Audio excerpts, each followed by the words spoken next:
Assalamualaikum warahmatullahi wabarakatuh. Bismillahirrahmanirrahim. Nahmaduka ya ghafuru ya syakuru. Shalli wa sallim barik ala sayyidina Maulana Muhammad wa ala alihi wa sahbihi asma'in. Nama ba'du. Teng ngerso para keluarga besar Kiai Haji Akil Sirot wabil khusus teng wau niki pernah paman kalian kula. Terus gada otoritas meksa. Tapi itu saya keren yang bihan malah pernambah, dia pernambah, dia putrine guru kula, niku dimanfaatno beliau, kayak gitu. Dia sedanten para habaib, wonten Mas Arif Kapolres sedanten ingkang kula hormati. Niki paling kula ngisi nampung 20 menit, niku mun top niku mun. Terus katanya niku ahlul ilmi dihormati, tapi nyatane dipeksa. Terus memang banyak paradok dalam ilmu usul fikih. Ilmu usul fikih itu ilmu yang menjadikan orang itu bisa berpikir. Gitu. Kalau tak cerita tentang pertama tentang Kiai Akil sing al-ma'ruf bi ahli nahwi. Nahwu riyen di era dulu itu dadekno tiyang dadi wali. Sampai disebut hatta nahat qulubuhum li nahwihi famin azimi sya'nihi lam tahwihi. Tetes orang-orang baik niku ketika usul teng pangeran nyebut Allah la ilaha illallah mboten saged. Sagete namung nyebut dhamir sa'an niku hu. Akhire kathah toreko sing ha hu niku gara-gara ahli nahwu niku. Nah, disebut fa'uribat makna dhamiris sya'ni. Jadi ngelafatkan la ilaha illallah ndak bisa tapi hu bisa. Mergi ke Jawa ini tukang ngakali, terus hukum ini diakali. Sakjane teke hadis ini mangkana akhiru kalamihi la ilaha illallah dakhalal jannah. Tapi ada kekhawatiran pas la ilaha mati. Lan la ilaha mati rak radi kaya ateis. Ora ono pangeran maujud mati. Sampean kan gak iso janjian mbek Israil. Kan mboten saged weanan, mboten saged kong kali kong. Nah, daripada la ilaha niku resiko karena takut mati pas la ilaha dereng illallah, terus Kiai Jawa mulai nalkin ngangge Allah. Tapi Allah sarasan itu tidak mewakili la ilaha illallah. Akhirnya diambil dhamir sa'an fa'alam annahu la ilaha illallah. Niku asal usulnya. Cuma kebetulan thariqah kita tidak jalur itu, tidak jalur yang lewat dhamir napa? Sa'an. Tapi sementing tadi dawuhe Kiai Mustafa, sementing kita tahu secara ilmu. Terus nomor kali cerita uzlah wow. Kalau memang benar-benar uzlah. Terus kalau nu diundang acara-acara publik kemarin di Habib Jindan gitu, hanya di palako ilmiah. Kemarin terakhir beliau ngerayu ini jari marrotan wahidah. Ini saya pegang. Dan itu dicatat di Loh Mahfud. Dan ciri utama Kiai itu tidak membatalkan perjanjian. Jenengan jauh marrotan wahidah Mas niku. Ben gelem. Terus ngeten kula cerita sithik tentang ilmu yang sering kula utarakan. Di antara kitab yang dipakai guru-guru kita sing dilanggengi Mbah Mun Maus niku kitab Ihya. Kula dari sekian cerita Ihya yang paling kula kenang niku bahwa ternyata Allah itu andaikan boleh dibahasakan niku cara berpikir tuh dalam bahasa tafsir disebut tanazul niku wong ben kaya orang kebanyakan. Saya ulang lagi supaya orang tuh kayak orang nopo kebanyakan. Ada dua ahli neraka yang dipanggil, yang satu ditakoki cung ning neraka piye rasane syarru makan mboten enak Gusti. Terus mbek pangeran diken balik ya wis kono cung mlayu balik nang neraka. Niku tiangnya lari kencang, sekencang-kencangnya. Semangatnya seneng ngabe kon balik ning neraka. Ditakoki mbek pangeran, "Lho cung kon mara neraka kok seneng?" Kula nu pun kapok Gusti. Kula nu nyesal ketika di dunia nak jenengan utus niku lelat-lelet. Niki kula tobat dengan bukti dikan jenengan teng neraka kula mlayu. Lho nu pangeran akhirnya haru wong kok semangate mlebu neraka kaya ngono. Mergo diperintah pangeran. Ya terus niki ijazah jenengan akan mlebu neraka jenengan sing semangat nggih. Karena zaman ning donya sering diperintah Allah mboten napa? Semangat. Nah niku kemungkinannya dibarno, kemungkinannya dipanggil. Lah yang itu terus dipanggil oleh Allah. Ya wis kaya wong apik, tak kongkon nurut tenan, semangat tenan, terus diken mlebu swarga. Nah niki ijazah pertama nggih. Dinaken mlebu neraka sing napa? Semangat. Sing kedua niku dipanggil ku plengakan lelat-lelet. Kados kula diutus Gus Mus niki nelpon kula mboten purun, akhirnya ning Bika jare matur Gus Subak. Turuti ya, aku diamuk Bika jare Bapak. Dados niki melibatkan sekian pihak untuk memaksa saya datang ke mriki. Aduh, repot wong sawang kempek niku. Repot. Mugi-mugi di sepuro ngoten. Yang kedua niku diken mlebu neraka malih ku lelat-lelet, ndelok pangeran mboten semangat. Ditakoki mbek pangeran. Kenapa kamu tidak semangat? Saya itu tidak pernah ngira jenengan yang baik sudah masukkan saya ke surga, kemudian jenengan nyuruh lagi saya ke neraka. Saya tidak pernah mengira engkau itu seperti itu. Terus Allah nggih, ana indadzoni abdibi. Ya ora apa-apa, swarga ya swarga. Ini dua ijazah untuk sampean supaya bisa masuk napa? Swarga. Terus kita tidak pernah tahu napa Gustofa ngundang kula nyenengno wong akeh ganjaran, napa meksa wong alim dosa, mboten ngerti kula carane. Karena dalam ilmu usul fikih, kembali ke usul fikih, kula nu gadah khazanah kathah tentang debate pangeran kalian nabi ini. Kathah, mboten satu dua contoh di beberapa kitab tafsir. Suatu saat kula sering cerita niki, suatu saat Khalilur Rahman Ibrahim itu kedatangan Israel. Kamu mau apa? Mau matikan jenengan? Kata Nabi Ibrahim, harro'aital khalil yumitu khalilah. Mosok aku kekasih pangeran dipateni, mosok orang yang dicintai membunuh yang dicintai, orang yang mencintai seseorang kemudian membunuh yang dicintai. Tidak ada itu. Akhirnya Israel matur teng pangeran. Cara politiknya ngeten, wau sing cara lagi seneng ngendikan politik. Wani kiai lengser jare beliau. Ono.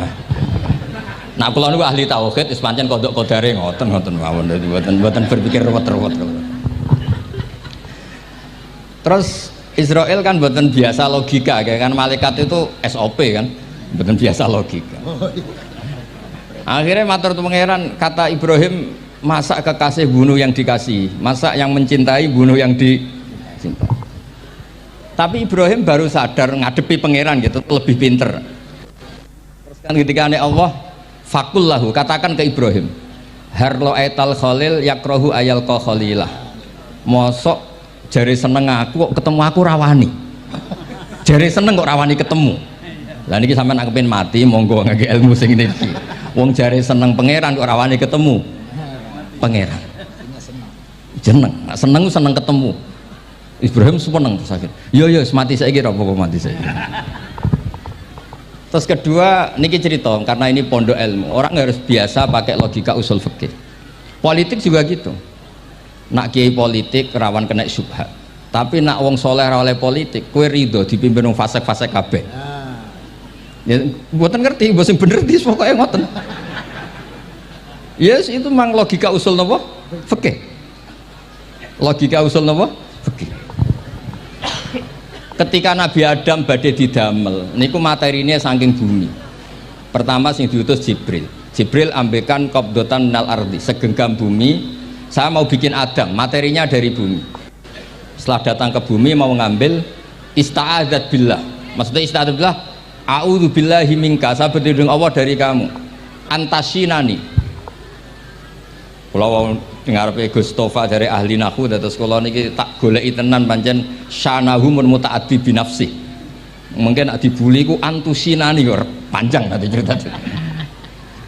Saya tidak ingin bagian dari saya diambil, kok aku bolong. Iku coro bumi itu sudah masalah. Terus akhirnya Jibril kembali, ya Allah, dia berlindung kepada engkau maka saya lindungi. Allah membenarkan Jibril, Mikael juga sama. Tapi ketika Israel, ini Israel itu masalah memang. Ketika disuruh ngambil bumi, buminya ista'adat billah, tetap diambil.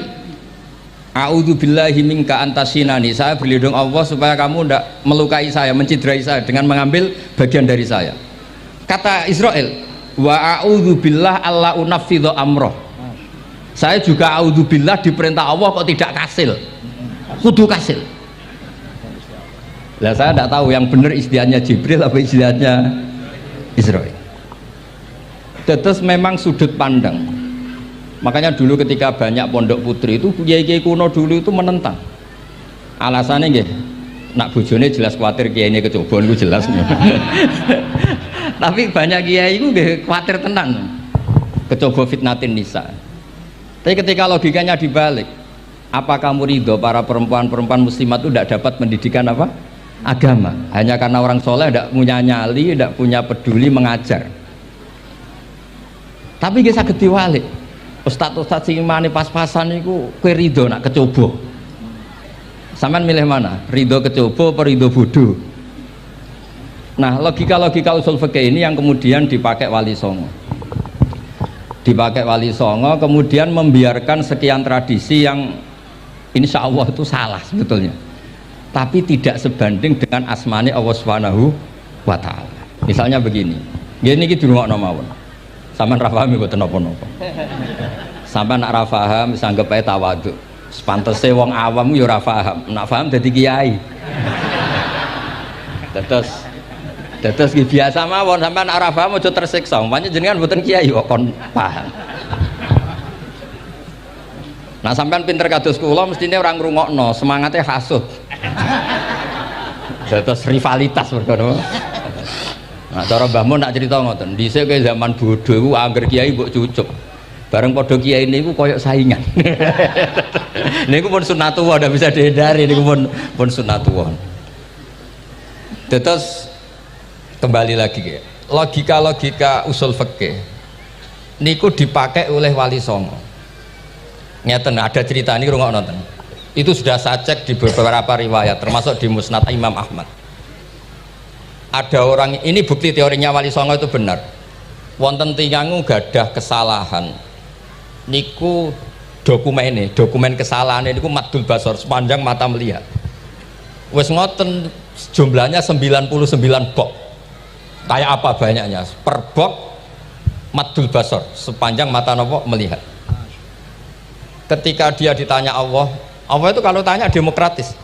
Adzolamat kakatabati, jangan-jangan malaikat saya sentimen kalau kamu jelek ditulis, kalau baik enggak Gusti. Afalaka udhurun, jangan-jangan kamu saat salah itu punya alasan. Enggak Gusti, ya memang salah. Tapi kata Allah, sudah kamu tenang saja, kamu punya ini. Itu hanya satu box, ya kira-kira kayak tempat jam tangan itu. Enggak, kamu punya ini, cukup ini.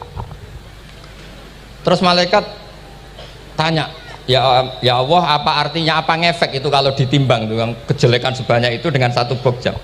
Orang ini juga bilang, Gusti sudah ada usah ditimbang, nggak ngefek itu pasti kalah. Tapi setelah ditimbang menang yang satu box kecil tadi, karena di situ ada la ilaha illallah Muhammadur Rasulullah. Jadi malaikat diancam sama Allah, kamu berani tidak mempertimbangkan nama saya? Apapun banyaknya box itu dosa itu tidak saya. Kalau ini la ilaha illallah itu nama saya. Kamu berani tidak mempertimbangkan nama saya? Ya tidak berani Gusti, ya harus dimenangkan. Nah itu semalahnya kalau pengajian ini ya ono istilatur rijal wan nisa, tapi baru kayak ngaji di sepuro. Ya aja muni halal, tapi ya aja muni terus gak ono faedahe. Di sepuro insyaallah. Karena kalau nuruti harus steril halal itu kayaknya tidak bisa. Terus di situ ditutup fala yaskulu ma'asmillahi ta'ala syai'un. Dibanding asmane Allah Ta'ala sesuatu itu tidak ada nilainya, pasti menang Allah Ta'ala. Sehingga banyak ulama ngendikan kowe nak berdosa bersalah mojo iki. Dan kalau ada dosa misalnya catatannya satu box terus di bawah ada astagfirullah, malaikat ditanya sama Allah, kamu berani tidak mempertimbangkan nama saya disebut di situ? Nah saya ini ribuan orang yang ngundang, saya berani mengabaikan. Bareng ono wong ngaku mbah ya mbah tenan wae. Ya terus ngoten, kowe wani gak mempertimbangkan Gustofa sing mantune Mbah Maimun. Ya. Semoga cara pandang malaikat nanti seperti itu. Tapi nanti kalau malaikat cara pandang, mbah kok tukang makso putu. Itu mbah model opo. Nah saya ini sudah ngalah satu kali. Berikutnya logika kedua yang insya Allah terbangun di kalangan malaikat, yaitu mbah ora oleh maksa napa butuh. Neng dinggon mbah yang baik putune dolanan di Barno. Ini ora. Putu lagi asik-asik dolanan. Rene. Kon nyapu. Nah, itu udah jenis mbah yang baik. Lantas kula suwun lah ngaji usul fikih yang serius karena itu menjadikan kita bermartabat. Kula niku sering lepas jenazah tangga-tangga kula nggih penggene ndelok TV, nak bengi nggih ngelamun, ngayal sugih, kadang yo ngapalo tikus sing liwat dhuwure saking ora ana penggawean. Tapi kula nang lepas jenazah ini orang baik. Sampai bojone protes, "HP opo lho Gus angger bengi iku mau ngelamun ngitung tikus liwat, ngitung apa." Terus kula matur, ngitunge aja ngono, ngitunge tarokal ma'asiya. Wong ning omah itu artinya tidak dugem, tidak melakoni maksiat. Itulah yang menjadikan usul fikih itu ilmu yang sangat terhormat. Coba kalau Anda jadi pakar usul fikih kayak saya, mau kaji betul usul fikih. Orang tidur semalaman jangan bahasakan tarokat tahajud, wa tarokal witro, wa taroka qiyamal lail. Tapi bahasakan taroka zina, wa tarokal ghibah, wa taroka kada wa kada minal ma'asi. Keren mboten? Keren. Kalau kamu udah ahli usul fikih maka kiai kok amen turu. Kiai kok guyon suwengi. Lho kiai guyon suwengi itu melawan. Kiai itu ustaz juga manusia. Karepe bengi ku ya kepen nonton. Tapi kan mboten pantes. Akhirnya korbane santri ini dijak guyon gak jelas. Lah apel ning rodo ya ora pantes. Nglawan nafsu iku berat, carane ya dilalek-lalekno guyon niku. Lah muga-muga malaikat kabeh ahli usul fikih nganggep ngono iku perlawanan terhadap keinginan apa maksiat. Malaikat ngaji ora.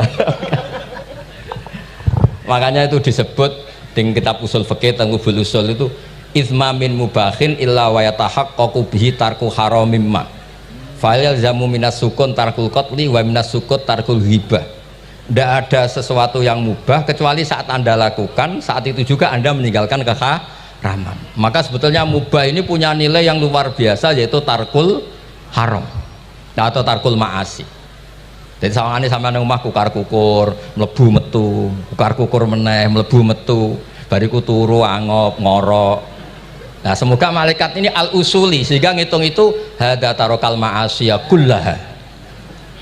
Hebat. Ini orang yang tinggal napa? Maksiat. Kayak nak malaikat itu jenis rada ekstrim. Alumni kempek suwengi ra tahajud ora witir ku alumni opo? Mulane kalau niku ngaji usul fikih terus supaya diperdengarkan ke malaikat. Supaya teorinya pakai usul napa? Fikih.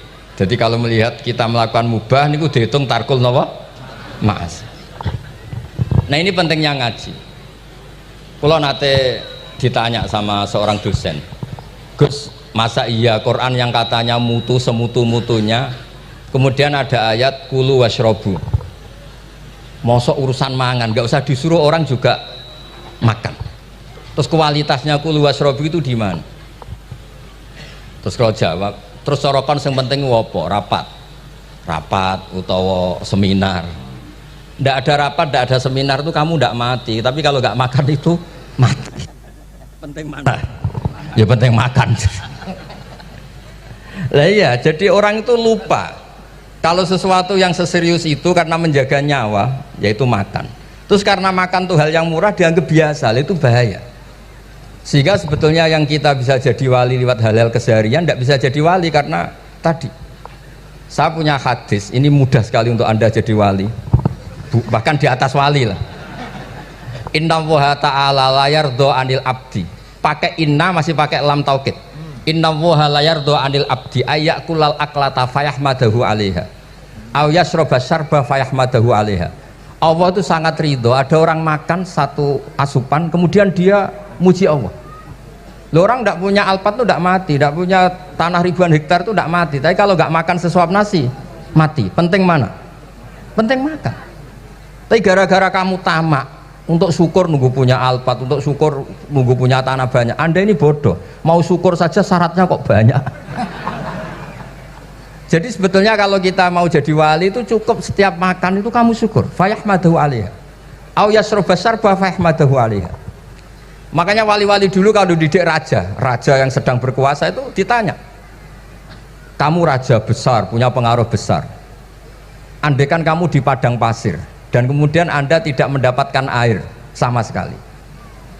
Apakah kamu menggantikan kerajaan kamu demi beli satu seteguk air?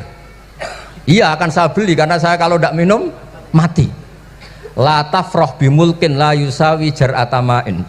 Kamu jangan bangga dengan sistem kekuasaan yang tidak senilai dengan seteguk air. Orang nggak jadi raja itu nggak mati, tapi kalau nggak minum mati. Terus akhirnya dosen itu tahu, wah berarti kuluwas robu itu luar biasa Gus, sangat luar biasa. Makan dan minum itu luar biasa. Makanya terus adat kiai mertamu mangan. Kalau tadi baru datang kon mangan, di sini ya ada mangan. Ya sanggep aja itu proses jadi wali ngoten Pak. Jadi segampang itu jadi wali. Nah, kemudian gara-gara torekoh terus jadi wali ku repot kon maca 10.000 wiridan kon opo. Kesuwen nih cara-cara kesuwen. Karena ini partai gak torekoh tadi. Dulu abahnya Mbah Maimun Mbah Zubair itu kalau disuruh wiridan lama-lama itu nggak mau. Sementing diridani pangeran, maca kok akeh-akeh. Nah, itu partainya partai ahlul ilmi. Ya partainya partai ahlul apa? Ilmi. Nah kemudian karena saya ini nekuni tafsir ya, itu saya kepengen ya menggerakkan supaya ilmu Quran itu menarik. Caranya apa? Cari sisi ekstrimnya. Kalau bolak-balik, kenapa sih orang nggak janggal? Nggak janggal itu udah iskal. Quran itu kan kalamu Allah. Saya lagi Quran itu kalamu Allah. Masa iya Allah yang Tuhan kemudian ngendikan iya kana budu wa iya kanas tai. Kepadamu aku menyembah. Masa Allah ngendikan gitu pada kekasihnya Nabi Muhammad. Padahal Allah itu al-ma'bud bukan abid. Allah yang disembah bukan yang menyembah. Semua ahli tafsir, saya bukan bilang sebagian, semua ahli tafsir pasti ngendikan begini. Wa yuqaddaru qabla qaulihi ta'ala iyyaka na'budu qulu. Sebelum iyyaka na'budu itu ada kata yang disimpan yaitu qulu. Jadi iyyaka na'budu itu betul ngendikane Allah, cuma sudah dikasihkan Jibril kepada umatnya Rasulullah. Jadi Jibril bilang gini ke Rasulullah Muhammad, Muhammad qul iyyaka na'budu. Kemudian Nabi juga bilang ke umatnya qulu iyyaka na'budu. Jadi ini kalam Allah yang sudah milik kita. Nah berhubung milik kita, kita sah mengatakan iya karena budi. Karena kalau tidak janggal, masa iya Allah berdoa ihdinas siratal mustaqim, tunjukkan kami jalan yang benar. Lah kalau ihdinas siratal mustaqim kalam Allah berarti kan Allah yang berdoa. Nah, sehingga semua tafsir bilang sama. Wa yuqaddaru qabla qauli ihdinas siratal mustaqim qulu. Nah, terus ada mufassir lain bilang jangan mulai iya karena butuh ya semuanya, mulai bismillah, qulu bismillahirrahmanirrahim. Masa iya Allah sendiri yang bilang bismillahirrahmanirrahim. Nah, dengan tafsir seperti ini terus kita akhirnya lagi-lagi kembali ke usul fikih, kembali ke balaghah, kembali ke nahwu. Kalau ndak, ya Anda akan menafsiri Quran pakai logika Anda sendiri. Sampai ada mungkirus sunnah. Pokoknya sementing kembali ke Quran. Orang roh Quran itu kayak apa? Saya kemarin ngaji di Sedan di daerah saya bilang, Sayyidina Umar itu Islam sebelum minta hidayat. Khalid bin Walid ya Islam sebelumnya ya tidak minta hidayat. Lah itu kan janggal, padahal katanya Quran itu hudal lil muttaqin, petunjuk bagi mereka yang takwa. Padahal tidak ada sabkut takwa untuk Umar. Umar tidak pernah takwa, tapi nyatanya Islam. Bahkan dia masuk ke rumahnya Zaid bin Arqam itu mau bunuh Nabi, mau nyari Nabi, bukan mau Islam. Tapi ketika dengar iparnya membaca Toha ma anzalna alikal Qur'ana litasqa, kemudian dia masuk Islam. Lalu gimana tentang hudal lil muttaqin, petunjuk bagi mereka yang takwa? Banyak ulama yang mengatakan lil muttaqin itu balaghahnya lil iktifa, lil muttaqina wa ghairihim. Jadi Quran itu petunjuk bagi yang takwa dan yang tidak takwa. Dan itu di bahasa Arab sah. Di bahasa Arab sah. Misalnya gini ya, kalau sampean punya ponakan dolan, cong-cong nang mangan. Ya maksudnya ya mangan mbek ngombe, mangan tok seretan mati kan. Itu kan satu paket. Sarobila taqikumul harra wal barda. Pakaian yang melindungi dari panas, di situ nggak disebut wal barda, tapi artinya juga wal barda. Karena kalau tidak diartikan lil iktifa, nanti Quran itu memberi petunjuk bagi yang sudah muttaqin, corong doan nguyai segoro, wis takwa kok.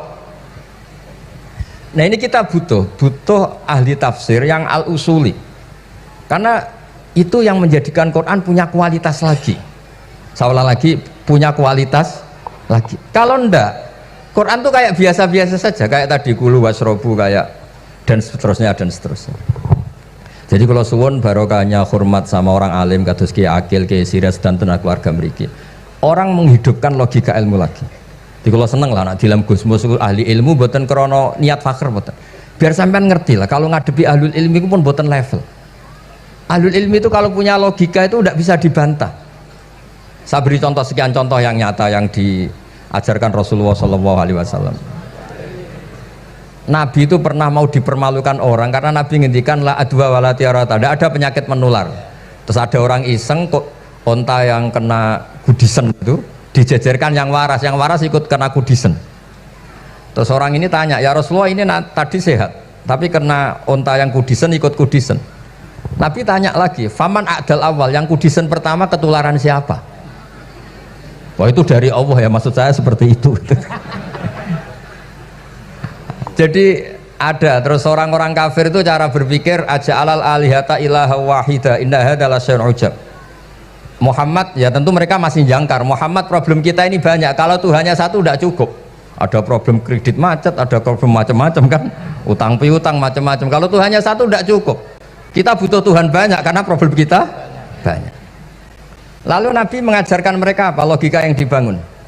Kalau kamu jadi buruh, kemudian majikan kamu banyak, semuanya merintahkan kamu, kamu bingung nggak? Ya bingung. Tuhan kamu itu majikan kamu, kalau banyak-banyak perintah semua kamu yang bingung. Ya sudah mat Tuhannya satu saja. Itu disebut Dorobawa masalah rojulan fihi syuraka umutasakisuna warojulan salamal lirrojul. Nah sekarang itu kita ini mulai kehilangan fatonahnya Rasulullah SAW. Nabi dulu itu kalau nerangkan ilmu itu logikanya gampang sekali, logika yang dibangun tuh gampang sekali. Ada orang cerita, ya Rasulullah saya ini ada sekian anak saya, yang paling saya cintai satu, apa saya boleh melebihkan yang paling saya sayangi dalam pemberian? Nabi jawabannya itu tidak langsung jangan enggak. Apakah kamu berharap bahwa mereka semuanya baik ke kamu? Iya semuanya saya ingin baik ke saya. Ya kalau gitu jangan. Kan tidak fair kita mengunggulkan yang satu, melebihkan yang satu, sementara kita berharap semuanya baik. Itu tidak fair kata Nabi. Jadi dulu Nabi itu terus ini yang cerita fikih. Dulu Ahlul Madinah itu mangga itu masih pentil sudah dijual. Pentil dijual harganya 2 juta. Masa iya pentil harganya 2 juta? Karena dengan asumsi sudah jadi mangga.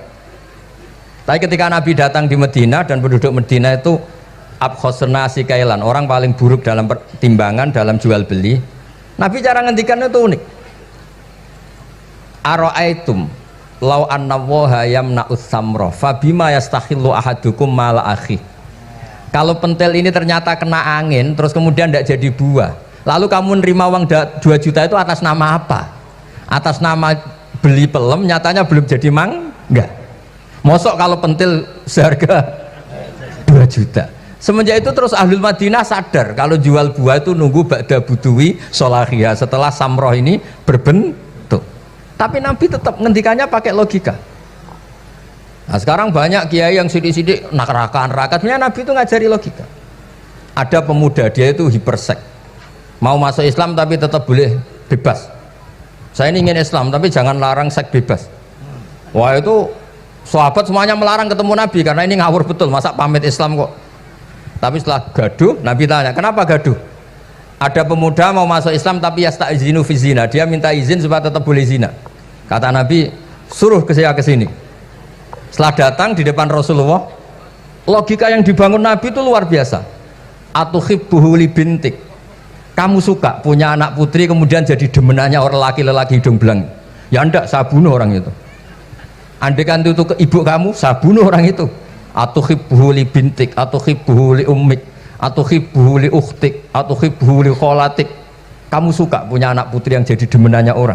Ya tidak suka ya Rasulullah. Kamu suka kalau punya ibu didemeni orang banyak? Ya tidak suka Nabi. Sampai otaknya itu yastakbihu zina, sehingga otaknya itu wah zina itu buruk betul. Akhirnya ya Rasulullah sudah, saya mau se-Islam tanpa zina-zina. Karena logika yang dibangun Nabi itu luar biasa. Nabi pertama mengingatkan atuhibbuhu li bintik, atuhibbuhu li ummik, atau hibbuhu li ukhtik atau hibbuhu li kholatik, sampai dia ini nggak bisa apa-apa. Sudah Nabi sudah. Jadi logika ini yang harus kita waris. Lagi-lagi kembali yang bisa waris itu ahlul ilm. Sama itu kan kayak diskusinya Nabi Yahya dan Nabi Isa. Nabi Yahya itu suka berkawan orang-orang soleh. Setiap berkunjung di mana itu nyari yang orang-orang soleh. Ditanya kenapa kamu berkawan orang soleh? Ya berkawan orang soleh itu asik. Tapi kalau Nabi Isa enggak. Kalau ada desa-desa yang masih hitam, masih merah itu dikunjungi, kemudian dibina. Ditanya sama Nabi Yahya, lima anda tanzilu ala syirarin nas, kok kamu kumpul orang-orang yang kayak gitu? Jawabnya beliau, innama ana tabibun udawil mardo. Di mana-mana Nabi itu ya dokter, di mana-mana dokter nyembuhkan yang sakit. Jadi dulu logika kebalikan itu dibangun, sehingga dulu ulama khilaf itu ikhtilaful a'immah apa? Rahmah. Masyhur itu. Saya sering cerita dan itu ada di kitab Khilyatul Auliya. Nabi Yahya itu lebih ceria. Nabi Isa itu agak sering cemburut. Atau kebalikannya, apanya yang satu tuh mali aro ka'abisan ka'annaka taqnatu mir rahmatillah. Kamu kok sering cemburut, seakan-akan rahmat Allah itu terbatas. Wong kok ra iso syukur. Yang satu gojlok mali aro ka dohikan ka'annaka ta'manu mim makrillah. Kowe kok guya-guyu, kok is bebas kon rokok ae gitu. Nah, sehingga ya itu tadi sudut pandang. Makanya saya sering cerita dulu kalau Said Abdul Al-Haddad itu tanya, "Cung kowe ngaji sopo?" "Ngaji si A." "Kiaimu tahu nangis?" "Ndak." "Ojo ngaji, kiaimu ati atos, kiai kok ora iso nangis." Tapi kalau Abdul Hasan Asadili kebalikan, "Cung kowe ngaji sopo?" "Ngaji si A." "Kiaimu tahu guyu nak ngaji?" "Mboten nate." "Ora usah ngaji wong ora iso syukur."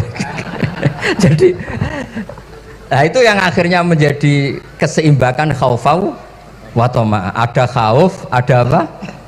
Roja. Sehingga karena sudut pandang itu nggak bisa dihilangkan, sawalan nggak bisa dihilangkan. Ini yang sering diceritakan kisah itu kakaknya ini. Dulu Muhammad bin Hasan Asy-Syaibani, Imam Syafi'i itu lama sekali beliau jadi ulama top yang suka fikir. Dianggap fikir itu aman, ngeringankan hisab. Nggak jenengan fikir yang dihisab malaikat apanya kan? Kan nggak bisa ngisap jenengan, apa saja tidak punya. Punyanya problem. Nah setelah ngaji sama Imam Malik, Imam Syafi'i tanya, yang ilmunya setingkat jenengan siapa? Kata Imam Malik, sebetulnya Abu Hanifah, tapi orangnya sudah meninggal, tapi ada muridnya namanya Muhammad bin Hasan Asy-Syaibani. Kamu ke sana dari Madinah ke Irak, dulu tempatnya di Baghdad. Setelah di Irak, Muhammad bin Hasan Asy-Syaibani itu kalau ngitung uang tuh di meja, emasnya tuh banyak, uangnya banyak, dia hitung di meja, malah kaget. Saya ini gedeng kiai kedunyan, ini ketemu kiai kedunyan. Ya karena Muhammad bin Hasan Asy-Syaibani itu wali, kamu tanya, kamu heran ya ada kiai kaya? Iya. Ya sudah, kekayaan ini kasihkan orang fasik, biar dipakai demenan, dipakai mabuk, dipakai ini. Terus, ya jangan, kalau kena orang fasik bahaya, jenengan saja. Semenjak itu Imam Syafi'i mulai rodok seneng duit. Jadi ada ceritanya, kok diangen-angen, nah terus keterusan umatnya kayak gini-gini tuh. Jadi ini cerita nopo istihad, apa cerita nopo istihad. Sama pangkat juga sama. Gue seneng nak orang soleh-soleh tidak ikut ngurus negara ini, mau dikemanakan negara ini. Tapi ada yang berpikir, gue seneng nak orang soleh terkontaminasi. Ya sudah monggo, sing serapayu jabat, gih berpikir zuhud. Sing payu yo berpikir politik. Yang penting semuanya itu berdasar ilmu. Yang penting itu semuanya berdasar apa? Ilmu. Karena ilmu ini basis yang paling diridani Allah Subhanahu wa Ta'ala. Masyhur itu di Ihya sering diceritakan Imam Ghazali, ana alim uhibbu kulla alim. Kata Allah, saya ini alim dan sangat mencintai orang alim. Karena orang alim ini yang tahu perspektif. Orang yang enggak, yang ngiranya, saya ulang lagi, yang ngiranya itu enggak ilmiah. Di depan orang alim itu sangat-sangat apa? Ilmiah. Yaitu tadi misalnya ada ayat wa min ayatihi manamukum bil laili wan nahar. Masa iya tidur yang ngorok semua turunnya secara jelas kok jadi wamin ayati. Tanyakan ahli medis, sistem tubuh kita kalau nggak tidur tuh kayak apa rusaknya. Dan toat pas-pasan ini satu-satunya solusi yo turu. Bengi ngempet kepen delok dangdut, delok dugem. Barang turu jebule esuk wis bar alhamdulillah. Cara melek iman kamu seberapa? Tarikan-tarikan maksiat posisi kamu terjaga bisa kalah kan? Tapi kalau tidur sukses kan tarkul maksinya. Nah karena tidur itu sukses menghilangkan maksiat disebut wa min ayatihi manamukum billaili wan nahar. Sampai Imam Ghazali ngendikan di makalah itu, sehingga nanti ibadahnya umat ini di akhir zaman an-naumu, ibadah terbaiknya itu tidur. Jadi mulai maksud kula ngeten lho. Sampai nanut jalur wong alim dia turu ya ibadah, tengok-tengok ya ibadah, jagongan nggih ibadah, gojol-gojolkan ambek kanca nggih napa? Ibadah. Karena ini semuanya kul bi fadlillah bi rahmati fa bidzalika napa? Falyafrahu. Tapi kalau kamu tidak punya basis ilmu, adanya suudzon. Kiai kok jagongan guyon sewengi kiai opo? Kiai kok turu sewengi ku kiai. Karena basisnya ada ilmu. Padahal jelas ketika Rasulullah bikin urutan kebaikan, pertama Nabi ngendikan kamu menolong orang. Jika tidak bisa, terakhir Nabi ngendikan takufu syarraka anin nas fa innaha shadaqatun minka ala nafsik. Tadi beliau juga cerita di nasihat Mbah Mun, idza lam tuhsin fala tusi. Kalau tidak bisa berbuat baik, setidaknya kamu tidak berbuat jelek sama orang lain. Dan potongan ini paling gampang apa?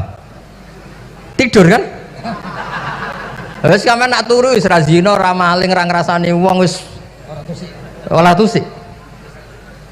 Nah dengan konstruksi usul fikih seperti itu kamu tahu kualitas ayat wa min ayatihi manamukum billaili wan nahar.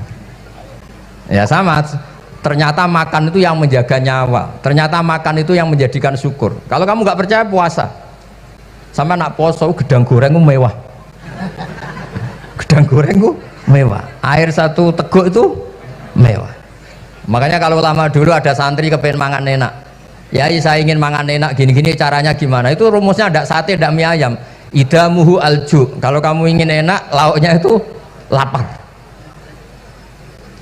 Ya kita kalau puasa itu semuanya kan enak. Nah itu lagi-lagi basisnya itu ilmu. Nah sekarang banyak orang yang sudah tidak peduli dengan ilmu, kayak ijazah dilakoni kan. Jadi kayak wiridan la ilaha illallah itu sebetulnya harus dibarengi dengan ilmu. Ini yang terakhir supaya nggak lama-lama. La ilaha illallah itu basisnya ilmu. Surga yang begitu mewah itu dibikin juga bagi yang melafadzkan la ilaha illallah. Neraka yang begitu ekstrim, sampai kalau benda dijatuhkan dari atas ke neraka itu sampai bawah nunggu 70 tahun. Bisa kamu bayangkan kalau kamu di dalam, naiknya susah itu. Ini dijatuhkan ke neraka itu sampai bawah nunggu berapa? 70 tahun. Loh, neraka sebegitu ekstrim itu dibikin untuk yang menolak la ilaha illallah. Berarti kalimat ini kalimat spesial. Kalimat yang neraka dibikin ya atas nama itu yang menolak, surga dibikin juga atas nama itu yang menerima. Itu satu saktinya la ilaha illallah. Sakti kedua, orang kafir 70 tahun ngelafatkan la ilaha illallah sekali langsung dihukumi mukmin. Yughfar lahum ma qad salaf. Qul lil ladzina kafaru iyantahu yughfar lahum ma qad salaf. Orang yang melafatkan la ilaha illallah Muhammadur Rasulullah itu dosa 70 tahun kafir itu hilang semua. Tapi gara-gara ada ilmu terus diumumkan tahlil dening Kiai Haji Niam mesti sing guri, wah sawi gue mesti guri. Padahal kalau kamu tahu ilmunya tadi, ini kalimat yang luar biasa, kalimat yang bisa melebur dosa. Bahkan dalam madzhab Sadiliyah itu unik, kalau kamu wiridan la ilaha illallah itu jangan istighfar dulu, istighfarnya belakangan. Alasannya Abdul Hasan As-Sadili itu fa'lam annahu la ilaha illallah wastaghfir li dzambik li hadhil kalimah. Orang kafir 70 tahun dia istighfar 100 kali enggak akan dimaafkan Allah, tapi ngelafatkan la ilaha illallah langsung dimaafkan. Jadi orang bisa dimaafkan tuh barokahnya la ilaha illallah.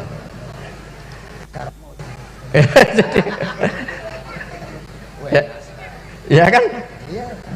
Jadi orang kafir 70 tahun wirid istighfar 100 kali atau 1000 kali dimaafkan enggak? Enggak kan? Tapi kalau membaca la ilaha illallah dimaafkan.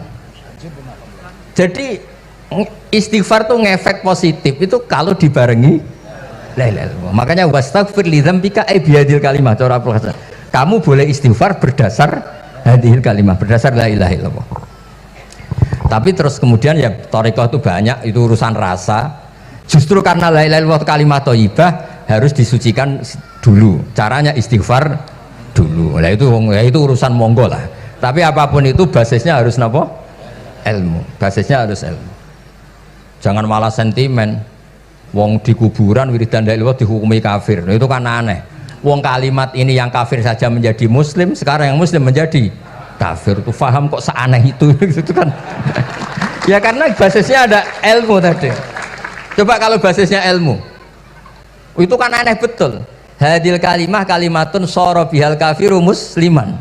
Fakaifa sorol muslimu bidzalika kafiron. Ini kalimat yang kafir saja menjadi muslim. Masa dengan kalimat yang sama yang muslim menjadi aneh enggak? Aneh.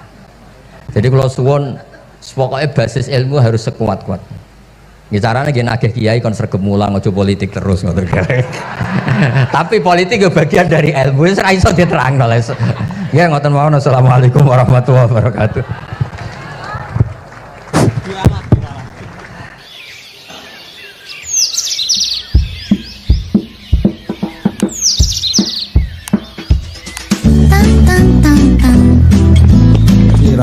Cuma mereka yang tanya itu biyen belajar piye kok iso alim kaya ngono, ya kan? Nah, terangkan Gus, terangkan. Mati.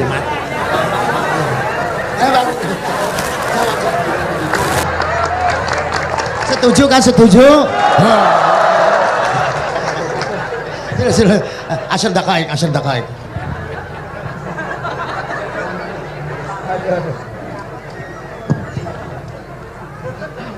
Andaikan pertanyaan itu ke Mbah Mun, mungkin jawabnya gurune sopo.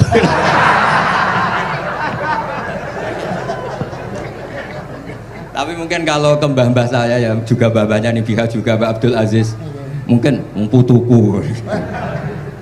Tapi kalau saya ingin cerita tentang saya paling ya, aku sregep. Yang jelas tuh dalika fadlu wa yu'ti apa? Mayas.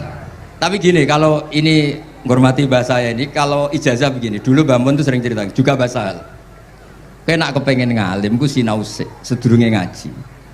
Ya, misalnya kamu ngaji takrib atau ngaji wahab sama Mbah Mun, kamu baca dulu.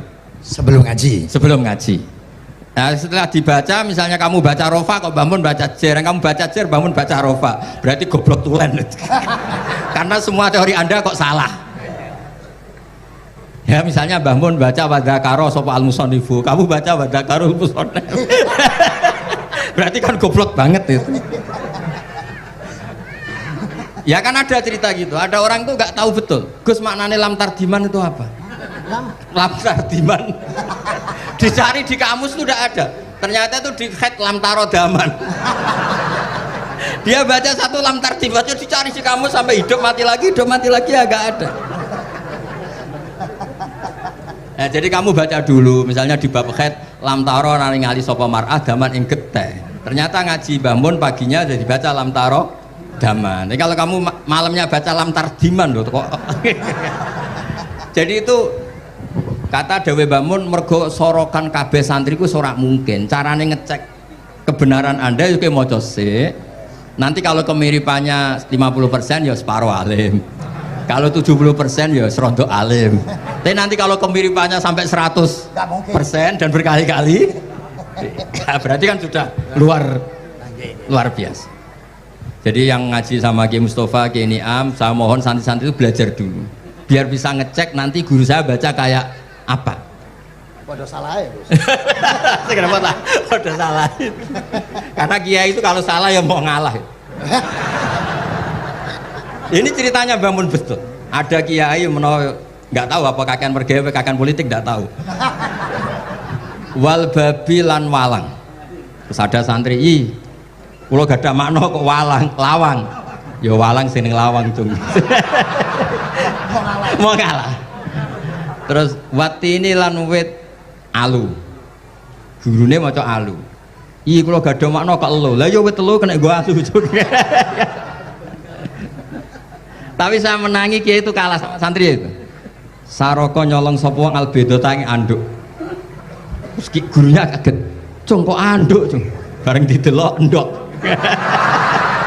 Karena kalau pegon kan anduk sama endok itu padha wae. Ini ada padha. Tapi kiainya akhirnya kalah. memangnya nyolong anduk boleh? Yo ora dong, yo haram, yo padha ae kalau gitu nyolong. Nyolong gendok ya haram, nyolong anduk haram. Lo cerita itu masyhur itu. Kalau cerita yang terkenal di Lirboyo itu kan ada santri dari Jakarta di kelas. Gurunya bilang Ja'a Zaidun, Zaid datang. Waro'a itu Zaidan, saya melihat. Si murid ini itu melihat pintu terus. Lama-lama gurunya itu tersinggung. Kamu diajari pelengahan nggak sopan. Habis Ustadz bohong. Lah kenapa bohong? Katanya Ja'a Zaidun, Ra itu Zaidan. Zaidnya mana?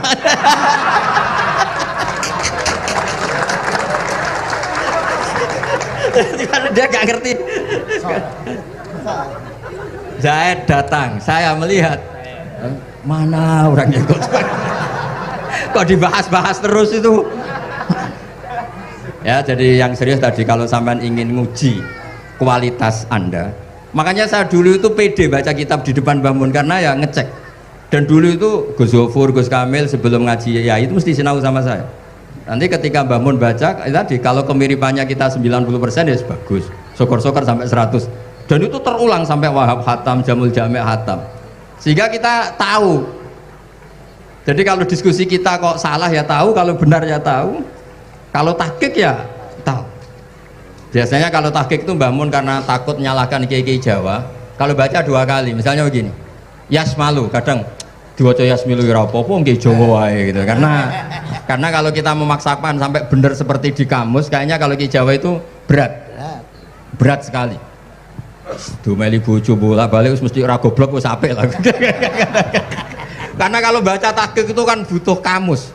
Yang benar itu Yasmalu misalnya. Tapi kan populer juga orang baca Yasmilu. Saya tuh menangi loh, kiai Jawa dulu baca Simai itu menangi, Master Simai. Lama-lama setelah banyak alumni Al-Azhar terus berdasar kamus baca Samai semua sekarang. Saya menangi kiai itu baca Dilalah. Lama-lama karena sekarang udah banyak punya kamus, baca Dalalah, Fa'alah.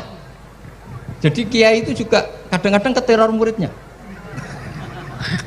Makanya Syekh Zakaria Al-Ansori itu pernah ditanya, kenapa engkau begitu alim alama sampai dilakopi Syekhul Islam? Kata beliau itu lucu jawabannya, karena saya ini orang yang sial. Saya dulu punya guru namanya Ibnu Hajar Al-Asqalani dan punya murid namanya Ibnu Hajar Al-Haytami. Kata beliau, dukik tu bena hajaro ini. Saya ini digebek 2 batu. Kalau mau ngaji takut saya minta ampun karena disuruh baca sama Ibnu Hajar Al-Asqalani. Kalau mau ngajar takutnya saya bukan main karena Ibnu Hajar Al-Haytami itu cerdasnya bukan main. Jadi kalau saya salah itu konangan. Akhirnya dia jadi orang sial tadi. Mau ngaji ya belajar, mau ngajar ya belajar. Makanya meskipun ini pernah sepuh saya tidak berani ngaji beliau. Wah mesti meriang saya kalau ngaji. Jadi yang terkenal alim-alim mohon ngajinya dikurangi ya, karena ini kasihan gurunya. Kasihan gurunya. Nggih, pun cekap. Bon, itu catat ya. Sebelum ngaji baca dulu. Satu lagi, Gus. Sampean ketoke kiai desa kok kuliah? Betul kuliah? Oh, nggih nggih. Pun dari belajar dari mana sampai kemana Gus jenengan? Dari Mondok sampai ke Jogja sampai Putih. Monggo.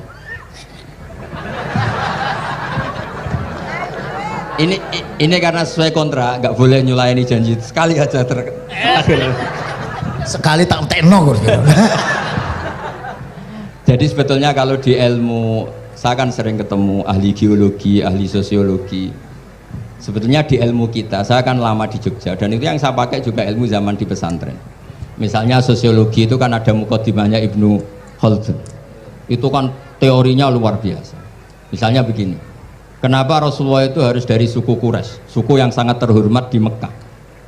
Itu secara teori sosiologi loh, bukan teori nubuah. Kata Ibnu Khaldun, Nabi itu mesti final dzori kaumi itu aneh. Saya ulang lagi, Nabi itu final dzori kaumi pasti aneh. Nah masa aneh-aneh ini ditoleransi oleh umatnya karena beliau dari suku yang terhormat. Coba kalau dia dari suku, beliau dari suku yang hina, pasti pas aneh-aneh langsung diadili. Ya kalau di NU lah, ndak Gus Dur kok bikin aneh-aneh di NU kan langsung tuntas. Tapi berhubung Gus Dur itu coba Hashim. Orang itu mentoleransi, bahkan mengira jangan-jangan teori beliau lebih baik ketimbang kita. Nah makanya terus kata Ibnu Khaldun, ma ba'atsawu nabiyan illa fi manaatin min qaumin, tidak ada nabi diutus kecuali dari kaum terbaik, supaya masa-masa transisi ini nggak ada perlawanan.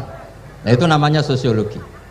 Sehingga beliau ngendikan, ini versi tarikh bukan versi Ibnu Khaldun saja, ketika sahabat disuruh hijrah karena disakiti orang kafir Quraisy, lah engkau sendiri ya Rasulullah, saya ini orang Quraisy, nggak akan ngalami yang seperti Anda alami. Nah itu namanya sosiologi. Begitu juga matematika. Saya sering ketemu pakar matematika dari UI, dari UGM. Misalnya bilang zakat kan 2,5% misalnya zakat tijar. Saya bilang kalau ngitung itu porogabit, padahal kita zaman sekolah porogabit itu pantangan. Tapi saya bilang saya punya matematika lebih cepat. Apa itu Pak Ba? Kalau manggil saya Pak Ba. Kalau di kitab disebut rubu'ul usyur apa? Jadi bertahap. Misalnya 1 juta, usurnya akan 100.000. Setelah 100.000 rubuknya 25.000. Itu kita tidak usah pakai catatan bisa. Nah itu matematika Arab. Makanya orang Arab tuh nggak bisa nulis, tapi matematikanya cepat karena bertahap. Misalnya 1 miliar ya cari aja usurnya 100 juta. Berarti rubuknya 25 juta. Berarti 2/5, 2,5-nya 1 miliar itu 25 juta. Tapi kalau orang Arab bilang itu rubul usur. Diusurkan dulu baru dirubuk. Misalnya 6, 2/3 6 berapa? Orang Arab bilang sulusan. 6 sulusnya 2. Sulus 2 kali berarti 4. Sama misalnya zakat zuro. Zakat zuro itu kan al usyur sama nisful usyur. Berarti misalnya kalau tidak disirami ya, tidak biaya, zakatnya itu 10%, berarti per 100 10. Nah sekarang kalau 10 ini kan berarti 1/10. Lah nanti kalau disirami pakai biaya namanya nisul usyur, berarti 5. Jadi orang Arab itu gak mau langsung bilang 5, karena kalau 100 dibagi 5 itu apa, jadi 5 itu mikirnya panjang. Jadi diusurkan dulu terus nanti dibilangkan nisful usyur. Nah, jadi ilmu khazanah kita ini sudah luar biasa. Nah itu makanya terus orang Arab kalau ngitung matematika itu tidak usah tulisan, tidak usah porogabit karena bertahap tadi. Jadi misalnya 2,5 bahasannya apa? Rubu'ul usyur. 1 miliar usurnya berapa? 100. Rubuknya berapa? 25. Nah ini semoga buatan ngingkari janji. Wassalamualaikum warahmatullahi wabarakatuh.